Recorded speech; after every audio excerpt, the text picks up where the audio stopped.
Welcome to today's video, guys. I hate to talk over my buddy Dyer, but I've been just hoping for this moment. Every time I've come to this airport, I'm always praying that I will get one of these little shovel cabins to myself, because I'm super self-conscious about vlogging in public, and we finally did it. But the reason why we got it is because we took the wrong shuttle to the wrong terminal. So everybody here's upset with me. We're probably going to end up missing our flight, but we are heading to St. Louis to go see the S15 after Andy and Chris have been working on it all during the off season to get it up to par. I get to show you guys the new paint. We get to talk about the livery, do the livery, and drive it. And I'm super excited to be going out there. We're gonna have lots of awesome content. And I gotta talk to you guys, because I haven't said anything about it in a video yet, about why I'm doing Pro 1, the logic behind it, and we'll get into it. But for now, we are heading there. Is this a game, Mike? It's a game. Look at how much fun Mike is having. Watch him just come flying into me like Final Destination style. Yeah, I'm gonna get that Casey Neistat angle. What? Casey Neistat angle. Oh, Alright, we're round 2 of our own cabin to ourselves. We just did the world's sketchiest thing. I don't know how we did that. Do you want to explain what just happened? we were about to have to go through security again, and last minute we had to look super sketchy and run back in the tram before the door shut, and secretly go back past security. Can you go upside down on the pole? Oh, or that. Go upside down. Yeah. Like that. There you go. Please exit for gate 100 through 100. I need some hand sanitizer. Sauce me up, mommy. Mike. Yo, dude, sauce up, bro. Yo.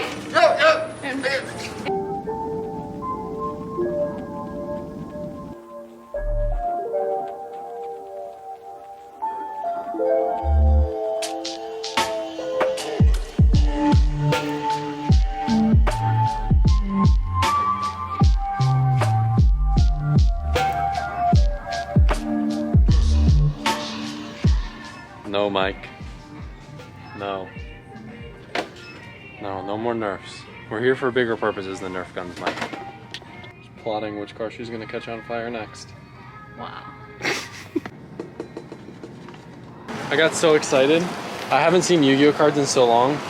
I don't know anything about Yu-Gi-Oh cards anymore. So I got them just for the nostalgia. If you guys were ever into Yu-Gi-Oh, the smell of Yu-Gi-Oh cards. I got these just to get a whiff and remind myself of my childhood. Like, do we have continuity about like landing here and stuff? Yeah, stock footage, dude. Okay, oh yeah, about that. Yeah. Thanks for that.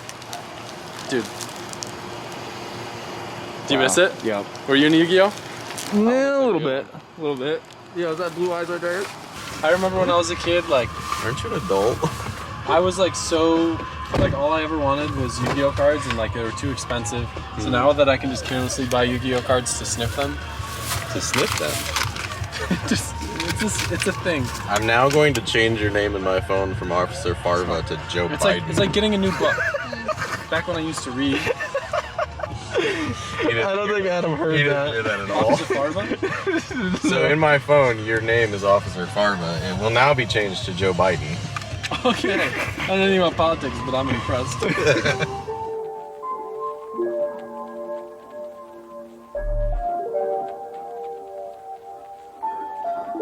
So as I said before, I want to talk to you guys a little bit and explain my decision to go to Pro 1, because I know I kind of dropped the ball on everyone on Instagram. I didn't talk about it at all in videos, and I kind of wanted to wait until we got out to St. Louis. I was able to show you guys the car and explain everything in one video, rather than making like a talking video at my counter being like, yep, I'm doing Pro 1. So the logic. Last year I placed 7th. Somehow, I don't know, I managed to podium at my last round, and it gave me enough points to successfully earn my Pro 1 license. Now, a lot of people were kind of wondering why I would decide to make the jump to Pro 1, because of the fact that, you know, I feel like I'm at the point where I could do really well in Pro 2, but doing Pro 1, to me, the logic behind it was jumping in head first and getting to drive with better drivers. At some point, I'm gonna have a season where I'm gonna have to get acclimated. If I do 3 years of Pro 2 and jump into Pro 1, it's gonna be a challenge. If I do 1 year of Pro 2 and jump into Pro 1, I think it's gonna be a challenge. And for me, putting the time and money into Formula Drift and having Pro 1 where there's a top 32 versus Pro 2 where there's a top 16, you have something fail or something go wrong, and even though it's much more competitive, in my mind it's still greater odds of getting into battle and getting into competition, which is the most fun and the whole reason why I do it in the first place. Now, with all that in mind, even though I had a capable car that I knew would work well for Pro 1, I still was going to do Pro 2, mainly because just the time necessity, and this is kind of what I explained to you guys before, of doing Pro 1 and having to go to 8 rounds and all the travel costs and all the time that it would take up and take away from all my other projects, I just wasn't really about. But kind of, you know, one of the good things that came about of all the rescheduling and the whole COVID situation, changing the FD schedule, is they eliminated 4 of the 8 rounds. So if I did Pro 2, I would be going to 4 rounds. For Pro 1, it's only 4 rounds, but instead there's no qualifying and there's doubleheader weekends. So every single round that I would be going to for Pro 2, I would be at anyway, and it's just 1 extra day of competition. So long as we can keep the car together, this is kind of like a no-brainer season to make the jump into Pro 1, because it will be half the transportation costs, you know, half the flights, half the hotels. It'll just be a lot cheaper and easier logistically to run. Like I said before, you know, I'm not going to do as well as I would in Pro 2 and Pro 1, but I think jumping ahead first and getting to drive with some of the best drivers in the world is what's going to push me the hardest and make me learn the most. And as I told you guys in the very beginning, my goal with FD was to learn the most I possibly can as a driver, get to drive with the best, and push myself outside of my comfort zone.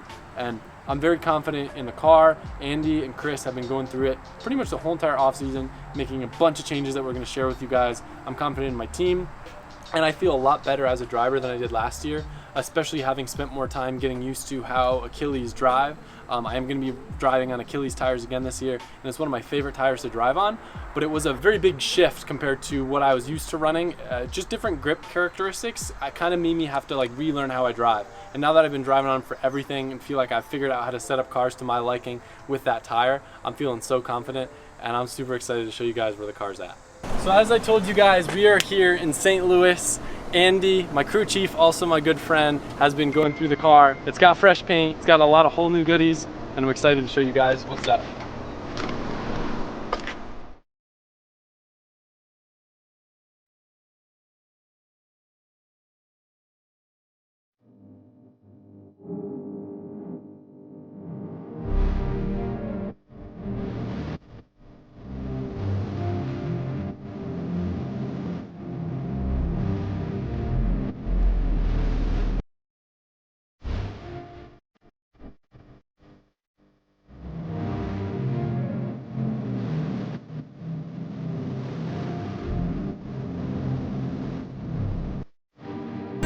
So this is technically it is the first time I've seen a car in person with a new kit, the new paint, and I'm really excited to show you guys and kind of walk you through it.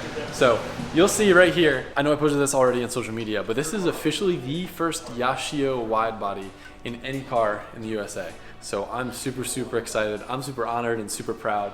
It's definitely been a challenge to get the kit here, and we've been working with everybody. Samet has been awesome. Oka-chan's super excited and has been helping us, and you guys know we spent a lot of time over there driving Yashio cars, getting to know them, and it isn't a kit that just anybody can get their hands on, so to be able to have it on my S15, to be able to run an S15 is like a mega honor. And you'll see over here too, we do have spare panels, so we're pretty covered. But the craziest thing that you can see, and we'll walk around the car, is that this is all paint. So Andy's landlord has actually done a lot of like cigarette boat stuff and is pretty good with the fades, as you can see. And it took what, Andy, like 5 or 6 colors to accomplish the fade? 6 colors to get it like this. So I've always wanted a faded car with the cool graphics and livery, which we'll get into, but for now, I've just been in awe with it. It's insane, dude. Yeah, and everything too with the Yashio kit, you know, if this was a factory S15 and had all the stock panels and everything, their fitment is like on point compared to a lot of kits. The finish is really good, and it's a very unique, extremely wide setup compared to a lot of other stuff we had. I don't know if I can overlay this footage. You know, I would typically be the one to forget to put the photo on, but hopefully Mike won't. Andy sent me a photo with the old fitment of the wheels in the front and the back with this kit on, and it's like 50 mil wider in the front and like 70 mil wider in the rear than our last Vertex kit. But walking around, I know Andy and Chris spent a lot of time getting everything to fit right, and the fade and the colors. I didn't want to just do like a basic yellow to red, so this is kind of like almost like a salmon-y pink red, and then the front is kind of like a honey mustard. But the fade and the details, we have the roof re-cleared, so there's no more little like pitting or anything in that. and lots of aesthetic things, lots of performance stuff. We're gonna kind of go through a better walk around with Andy in a little bit, but for now, just kind of showing you guys the outside of the car, all the details, and then look who we got over here. What up, guys? What are you doing in St. Louis? We're trying to make it happen. So the graphics kit's going on. It's tough. It's gonna take time. So I'll be here all day. If you guys aren't familiar with Daniel already, this is Daniel from Premium Auto Styling. He's the one that did my beautiful red Evo 6.5 TME RS, and it came out amazing. And he kind of like loosely said to me, you know, if you ever got anything going on, just hit me up. And I know He took advantage. I know it's kind of short notice, but this is like one of those things where I want the car to be as perfect as it can, and I knew that if there's anyone that could take on this job, that you would be able to smash it. And I guess stars aligned, it worked out well. It did. It did. You know what, man? I appreciate it because like I saw the car when you released it on Instagram. I was like, damn. If I get my hands on that car, I'm gonna do it. And I got the call, and now we're here. So it's gonna take me probably 2 days. I think 2 days to get this done. There's additional panels too, so getting this and additional panels, we got a good project ahead of us. So I'm not going to show you guys exactly what the livery is going to look like. That'll end up being in tomorrow's video along with a dyno tune on the car. But I will show you kind of what we've got so far for the graphics, and you can probably in your head figure out how it's going to look. It's going to be kind of hard for me to talk about the wrap right now just because of the fact that I don't want to ruin all the surprises, and I want to save that for the next video. But I will tell you, I work with Michael from D-Magic, and we've been talking ever since the very first Super D that I went to with my S13 about maybe doing a project, and I've just always been in love with his work that he's done on Naoki's cars, on the Animal style cars, so to have a livery designed by him is like a mega honor. So you'll see here, he works closely with a company called Super Wow Factory. They did the graphics for my R32 as well, and they are a sticker shop that kind of specializes in like cutting and layering graphics for big complicated liveries and JDM style cars. So they're making our life easy, and we have all these rolls with labeled LZ MFG S15 left-hand drive sponsors, or on this one we've got right-hand drive front graphics. So it's pretty much all layered, and there'll be little modifications we'll need to make here and there to get it all set up, but the time that they take to layer everything and get it all labeled out, rolled up, and sent out to us in a quick time manner. And you know, a lot of these are also printed graphics. Even though they're layered, they're printed and layered, and that's just something that it takes time and experience to do. And I'm super excited, and I'm excited to show you guys what it's gonna look like. So as I said, I wanted to do a walk around with Andy on the car. I know you and Chris have made a lot of changes with the car. We have. And Juku did a really awesome job building the car, and I'm proud to announce that they are my title sponsor for this year again. But as I said, we wanted to make sure the car was bulletproof going into Pro 1, knowing that this car is going to be running back-to-back 2 days in a row of competition. Andy just wanted to make sure everything's dialed in the car. So before we talk about any of the new changes with the car, I think one thing I want to do is kind of tell the story of all the hurdles you've jumped through with the engine setup. Because if you don't remember, at FD, was it Texas or? St. Louis. Yeah, it was here. We had a water pump failure on grid, and then as a result, we thought maybe we cracked the block or cracked the head because we had weird issues after that. Managed to run the rest of the year, and yeah, it wasn't so good. So I'm gonna let you take it from here and kind of elaborate on some of the stuff that's happened. Right, so FD St. Louis, like you said, we had the water pump failure, and ran into this issue with Mesker years ago where we saw temps of 250 degrees, and I know that from past experiences that cracks the block. And I've got one down there from it. So I knew straight away that we cracked the block in St. Louis, but it's manageable. We were able to go through Texas, and we had an amazing event. Like, I don't think it could have ended any better. So immediately we started the rebuild. We knew that the engine had to be rebuilt. I went and had the head tested. Unfortunately, the shop up here doesn't test heads hot, so once we got the car up to operational temperature, a little fissure crack opened up in a combustion chamber, and we had the same problem. So basically, the block was cracked. You found that out with what, like an X-ray of the block? No, we pulled the head off. Oh, you could just physically see it? Physically see the block cracks. Then went through the trouble of rebuilding it, then realized the head was cracked. So we got a new short block from Titan, and then we went to, actually I forgot, we went to put the old head on because we thought it was in good shape, and we got a damaged head gasket from Toyota. I don't think I ever told you this, but we shot the entire oiling system full of water. I think I did hear Did about you? that. Well, it was a few minutes ago from Chris. Oh, okay. Yeah, we were testing the cooling system, and Chris goes, we got a major problem. And he's like, what? Like, there's water coming out of the oil filter. Oh boy. So we had to pull the head off for that, change the head gasket, get it running, and then we find out that the coolant system is, or the combustion chamber is broken. So then you guys had to overnight me a head. We put that on. So basically the block was bad, and then put the head back on. The head was bad head gasket. Then we finally got a good head on. Yeah. And then I think for whatever reason, Chris had to redo the valve lash on that head, right? Right. Once or twice? Just once. Okay. So we ended up, before we threw the new head on for the final time, we ended up checking the valve lash and found a few of them that were completely out of spec. So we had to overnight some shims from Super Tech. So a lot of people were always asking like, what's going on with S15? What's happening there? And Andy's probably just like sweating, like everything's going wrong. There's water in the engine and where it's not supposed to be, and things are cracking. And yeah, I mean it's been a hell of a rebuild. I've never fought a car this hard in my life, and Chris over there is the same way. If it wasn't for him, we wouldn't be here right now. You know, we had some issues with some wiring, and we had some issues with some, you know, damaged ECUs. FedEx destroyed the 2 ECUs. okay, so Yeah, thanks FedEx. yeah. But I know that you had someone come in and just like bulletproof the wiring, make sure We did. everything was good there. We did. Just kind of neaten everything up. Well, and- the other thing too is we added a whole lot of more sensors. We added a lot more parameters to the situation. All right, I'm gonna give you, this is a game, ready? You have Okay. 30 seconds to try to name every single sensor you possibly can in the engine bay. And I'll try to point to it. Ooh. Ready? Uh-oh. Yeah, Ready? okay. All right, in 3, 2, 1, go. Pre-IAT. Okay. Back pressure. Nope. Somewhere around there. It's That there, one, but yeah. I don't know where the feed is to the manifold. It's on the manifold. Okay. All right, Mac valve. All right, post IAT. Fuel pressure. Turbo speed.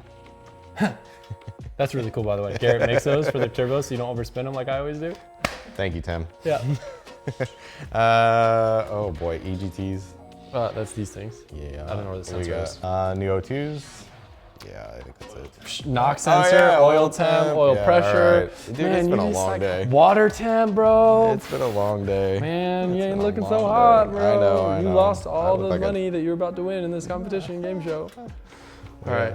So, all right, give us a quick rundown on some of the other changes and other new stuff. I know one thing that jumped out to me right away. If you guys remember, I don't know if I ever talked about it in videos, but we used to have like a cool system with the catch can. It was a combination of many problems, but I basically knew that my catch can was full when I got oil all over my feet. So that was a problem. So let's back that up. Yeah. Brian at MA Motorsports builds a phenomenal catch can. What you were using it for is not what it was designed for. Yeah. That was a street catch can. Well, not only that, I also had a very loose motor that had a lot of blow by. Right, so FD motors are built very loose. So what we did now is, you're not going to see it, but there is a very large catch can that is attached to the frame rail down here. And we have a remote filter up here. So if we have oil spitting out of that, we have a problem. Yes. So, but so far, so good. No issues there. If you aren't super familiar with this car, just to reiterate, this is basically the same engine that I ran last year. It is a Brian Crowder 3.4 stroker 2JZ. Another new and improved thing. So this head actually was CNC ported that we got from Titan. So that's kind of cool and might help us now that we're gonna be probably shooting upwards of 850 wheel. And last year we were only making what, like 720, 750. And a new other improvement, the turbo this year, we switched from the 3584 to the new G Series G35 1050. We're definitely gonna be running it probably at its max, but I would rather have a smaller turbo and be slightly underpowered than oversize the turbo and have a laggier setup. But that's why we have the back pressure probe and the turbo speed sensor, so we can actually get some really good data on the dyno and make sure that everything's happy. A few other improvements is Chris and I are very heat conscious, and this car was very hot last year. So we redid all the AN lines because you cooked all the AN lines. We've now, everything is wrapped in heat protectant. Run along the frame rail behind a heat shield. Your wastegate is now water cooled, so you're not gonna nuke that thing. That's cool. You were switched over from dash 20 to dash 16 throughout the car, so we've upped the water pressure throughout the system. Oh, so you went down in the line We size. went down a line. Interesting. Right. So there's always been a big argument in Formula D that the Dash 20 is too large for what we're doing, that it doesn't move the water fast enough. What I did was replicated Mesker's setup because I've got 4 years of development in Mesker's car and I know it works. Yep, but some other minor stuff I remember you telling me, you moved the intercooler a little bit just so there's a little more room for air to flow. Right, so we moved the intercooler forward and down so we can actually get to these guys, and there's an air pocket there now. Another interesting thing, like we were saying before about the back pressure probe, if you aren't familiar with the whole purpose behind that, it's usually, what is the rule of thumb, about 2 to 1 in terms of like your pressure at the exhaust manifold to the pressure of the compressor. And the way that you can read it, you have a little line that goes through here. It's got like a little loop-de-loop, and then it goes into a canister that's supposed to kind of diffuse the pulses that you get from the exhaust manifold so you can get an accurate reading. Now, this is for heat dissipation, right? Okay. Kind of interesting. It's definitely something I should be doing on a lot of my cars that are on tiny turbos to get accurate data. But what we do plan to do, and what we've actually already done on the E36 back home, is actually do it right into the turbine housing. So we can basically tap that on any car, pull the setup off, put it on the car for testing purposes, and we're just gonna run an actual like analog gauge just for tuning purposes on the other car, know kind of where it's happy, and then pull that setup off, put it on another car, so I don't need to put one in every single car. But for this, it's really good to have the data, so if we do decide to make changes on track or for different situations, we have it. I know we have a new clutch this year. Correct. We had some issues with the Samsonite gearbox that we think might have been attributed to a clutch that needed basically an adjustment after every couple laps, which is not an ideal situation for drifting. So it wasn't getting full engagement, and I was chipping the dog rings in the gears. So between that, it looks like a new SFI QuickTime bell housing that was not there last year. Correct. That's a new rule in FD, isn't it? It is. That's to bring you into compliance with FD's new rule. Some other things, again, if you're not familiar with this setup, we do have Dishworks 1500cc injectors. We might end up going bigger depending on how much power we end up squeezing out of this thing where it's happy. Still running the same ZR coilovers from BC. We do have a coated manifold now, coated downpipe, and I believe the turbine housing is coated too, right? Yep. Turbine housing, exhaust, wastegate. They're wrapped now too. So we're trying to just control all the heat that we can. Just because it's gonna be a rough year. Yep, for sure. I mean, I think with 2 back-to-back events, having a dialed car, a dialed team, and it lasting is gonna be half of the battle.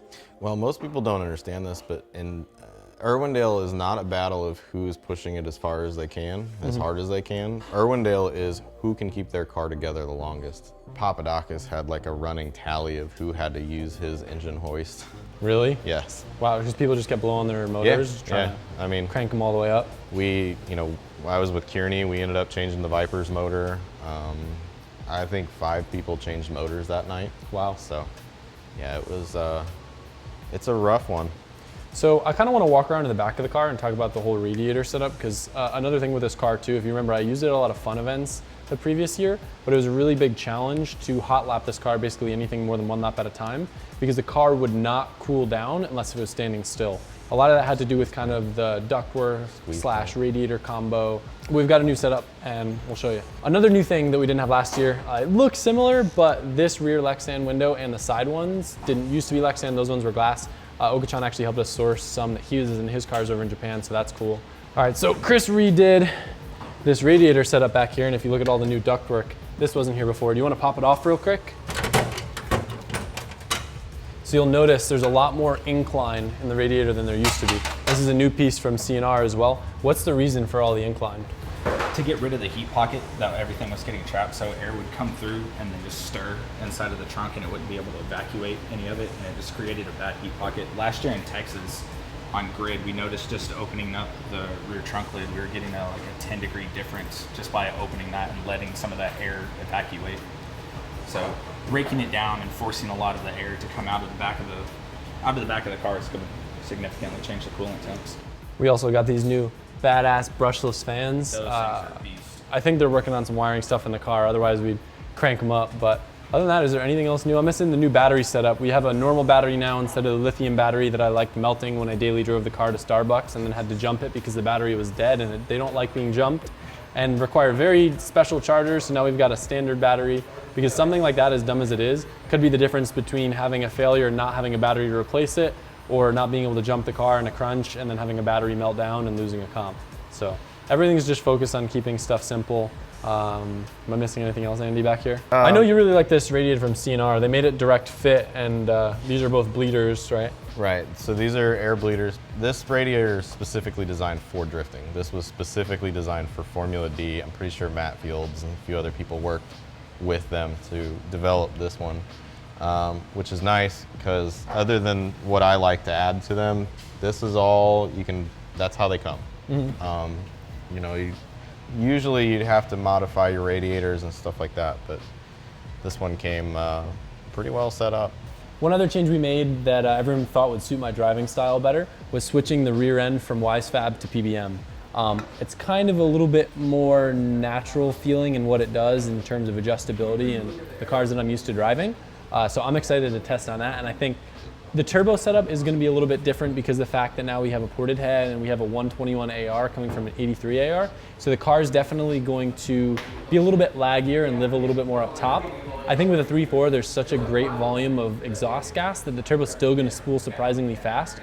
But that, changing the rear arms and the rear knuckle setup to PBM, as well as having now a bigger tire, a 285 Achilles 123, will be the biggest differences with the car that I'll probably feel on track. Would you say that's about right? Yeah. So really, when we go to the track, we're testing the new engine setup to see how it feels, and basically the new rear end to see how it feels, because the front's pretty much identical. Front is identical. Yep. We're really testing a brand new car, to be honest. Like, it didn't initially plan on being a whole rebuild, but by the time we got into it, we rebuilt your whole car. Yep. So. And it's better safe than sorry. It's one of those things where, like, even without a rebuild, still to be able to go over every nut and bolt on the car could be the difference between having a failure and losing whatever 10, 20 grand around costs of transportation, logistics, everything, expectations, YouTube hits, whatever it may be. It's better to just have that peace of mind and know that everything's good. I mean, hell, we're at fun events. I bolt check the chaser. Like, yeah, absolutely. It never hurts. Another thing, too, while we're on the outside, you'll see we've got our own little knock-a-duck in here. Before, it was kind of a last-minute thing to add the fresh air system in with a whole cool suit helmet ordeal, and we just had like it kind of rigged up in the corner of the car because we didn't have time to make it properly. But I had a big issue last year with overheating, like personally in the car, and it just like, I don't know what it was, maybe it was like the stress plus the heat just sitting on grid forever, which is another thing I'm hoping to get more seat time in practice during Pro 1 because Pro 2 has like double the drivers, right? Yeah. Yeah, basically 64 versus 32 is... Well, this year they're only taking 32. Oh, really? Yeah, they're only taking 32. Well, last year it would have... Oh, for sure. Last year was brutal, but this year they're doing away with qualifying, so they're only taking 32. But yeah, I mean, you can say, you know, whatever about the whole heat thing, but if you're not in your right mindset, I mean, these cars can hurt you. Yeah. So I'd rather you be comfortable than dying. Absolutely. So we got a couple other things that we're going to show you on the inside, but we're going to take a break real quick, let the guys do their thing just to get the car kind of back together, and then we'll go over a couple other changes that are made inside. Okay, so the last thing that we're going to talk about is some of the changes on the inside of the car. So the first thing you'll notice, we've got some new seats in here. I'm very excited. Well, I've been over in Japan. We actually had a couple of meetings, and I am now working with Bride or Brid, depending on how specific you want to get, Japan. And these are their brand new seats. This is the new Zero seat, and then this is the new Zeta 4. Some of the things you'll notice on them, they like took a seat that was already like one of my favorite seats, and they've added a lot of cool new features. So you'll notice the leather on the bolstering is really good because that's kind of what takes all the wear when you get in and out. There's lots of cool new details, kind of like this carbon style kind of grip where the shoulder cushion is on both of these seats. Now this one's obviously Halo, so it's slightly different, but one of the coolest things being a taller person, the actual holes for the harnesses are a lot bigger now. So if you're tall, rather than it kind of making the harness go at a weird angle, it's got a lot more room to kind of move up. So we've got the sweet Yashio Factory 5-point over here, and then on that side, it has the 4-point for my passenger. So other than that, the interior hasn't changed a ton. Another rule with Formula Drift this year is to have an SFI, was it just called a boot? Shift boot over the shifter. So that does kind of suck because it hides some of the cool billet plate work. And then you also see the ECU and the PMU from ECU Master, the EMU Black, are mounted externally, so it's a little bit easier to service. And then just kind of moving some stuff around, like the radio is easier for me to get to. And we actually have a second PMU now that's mounted back here next to the battery box. It's going to be kind of hard to see. And then you'll notice that window over there is easy to remove quickly. And then the nitrous bottle is accessible through that window. If you want to point through that back window, yeah, you can kind of see it back there. But other than that, the interior stayed fairly the same. Still got the sweet dash that Bub's mom made, super pretty, and everything's just nice and simple, minimalistic, and obviously some more changes that you don't see to the naked eye, but the car's gonna be better than ever, and I'm super excited to get on track with it. As I said before, I don't want to ruin the reveal of the livery in this video. Daniel's been busting ass all day, and that side is pretty much done, and it looks amazing. I'm super excited. You guys will end up seeing that in the next video, along with this car going on the dyno with the G35 1050, and a lot of most likely technical data on turbo when we have the back pressure sensor hooked up, EGTs, and really going in depth to get this car to do what we want it to do. I'm excited. I know it's a little bit more formal and a little less vloggy, but we got some fancy mics now. So when we go to the dyno and we're in a loud shop, or we have people, we don't have to shove the camera in their face or worry about audio levels, and we can be a little bit more soft-spoken and be able to actually like go into more detail. So I hope you appreciate that. I'm always like a stickler for good audio, and it kills me having to like shove cameras in people's faces and struggle with loud dynos and fans and shops and stuff. So super appreciative. Anything that I forgot to mention, I'm gonna cover in the description below, so be sure to check that and get excited for probably a solid week with S15 content. When you said